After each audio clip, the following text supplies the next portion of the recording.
Hi, my name's Emma. I've been climbing for 5 years now.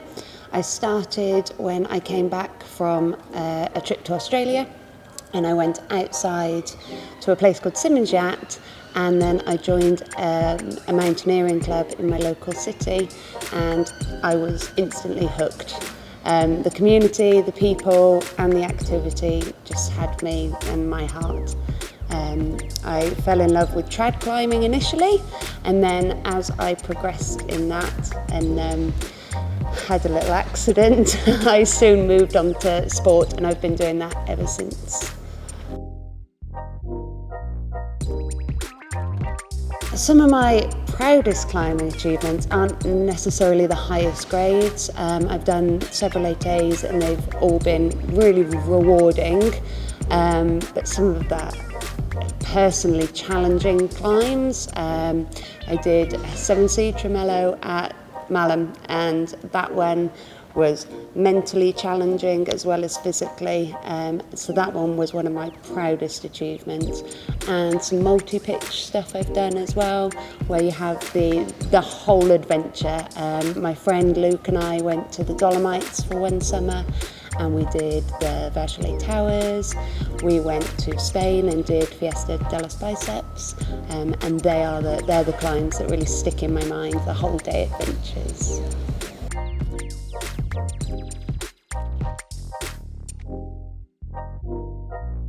I work full-time as a university lecturer. I also climb, I train, and I am studying for a PhD in education and social justice. So time management is really quite challenging at times. Since COVID, it's been a little easier to manage because I don't have to travel to work quite so much. So I can train in the morning, I can lecture, I can do PhD stuff, and then I can train in the evenings as well. Over the summer, I've been lucky enough to mainly be outdoors.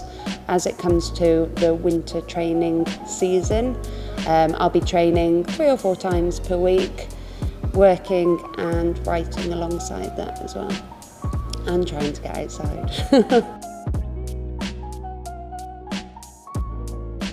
So the research into training around menstrual cycles started for me about a year ago. I went on a trip to Spain and I was on the pill, and I had a bit of time to reflect about the pill, and it actually turned out that it was really messing with my emotions, and it made me quite a sad person for a little while.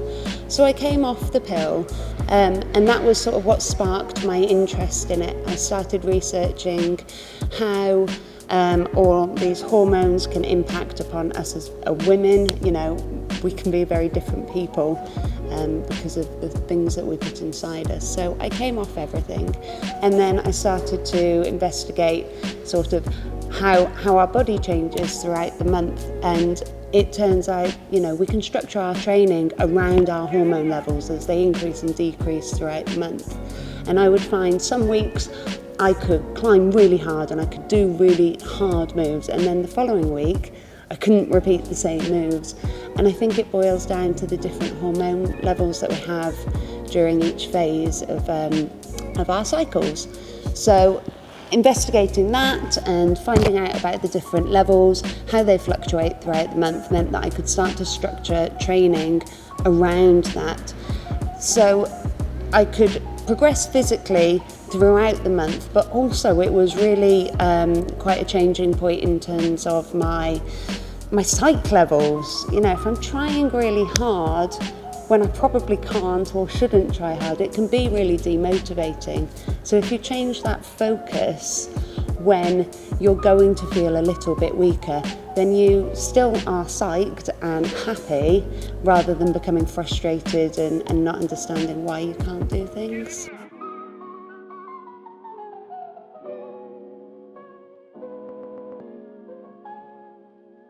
For newer climbers to improve their sport climbing skills, I think the biggest thing you can do is get outside. And for myself, I know I've progressed quite quickly. I averaged about a grade a year And I think that was down to climbing with people who were stronger than me, or just a little bit stronger. So there was always that bit of friendly competition.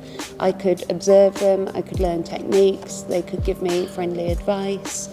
And working on that movement, yes, we need to be strong to climb hard grades, but you know, a lot of it comes down to how we move our bodies, our centre of balance, which can also be affected during our menstrual cycles as well.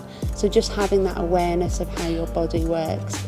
And the only way you can do that is by getting out on the rock and climbing lots. There's lots of different ways to improve your endurance. I think, you know, what it comes down to, my biggest strength in climbing is my ability to rest. So it's not necessarily being able to do the whole sport climb in one, but being savvy and finding out how to recover on the good holds and how to break climbing down into small chunks. So I've got a boulder problem, a rest, a boulder problem.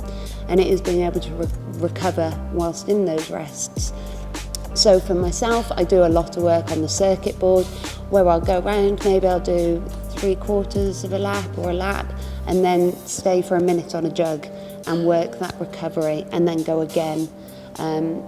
There is a bit of value in going round and around and around, but you're very rarely going to do that on a route. You need to try and replicate what you're doing outside, and generally you'll have your crux and then a rest. So I think that it's best to replicate that in our training as well.